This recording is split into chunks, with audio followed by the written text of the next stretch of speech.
తిరుక్కుడందై 108 వైష్ణవ దివ్యక్షేత్రాల్లో ఒకటైన ఈ క్షేత్రం తమిళనాడులోని కుంభకోణం సమీపంలో కొలువయ్యుంది. ఈ క్షేత్రం కావేరీ నదీ తీరాన కొలువయ్యున్నందున ఇది పంచరంగ క్షేత్రాల్లో ఒకటిగా ప్రసిద్ధి చెందింది. ఇక్కడ స్వామి రథంలో పడుకుని ఉన్నట్టు శయనమూర్తిగా చేతిలో ధనుస్సు ధరించిన రూపంలో భక్తులకు దర్శనమిస్తారు. ఒకసారి హేమముని అనే ఋషి ఇక్కడ మహావిష్ణువు కోసం ఘోర తపస్సు చేస్తాడు.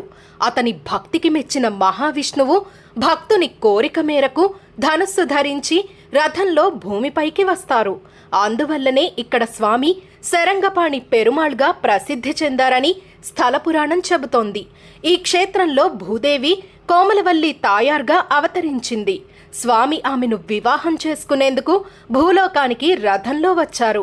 అందుకే ఈ ఆలయ గర్భగృహం రథరూపంలో నిర్మించబడి ఉంటుంది. ఈ ఆలయ సమీపంలో ఉన్న పొట్రమరైకులం అనే పవిత్ర తీర్థంలో దేవతలు స్నానం చేసి పుణ్యం పొందారని పురాణ విశ్వాసం.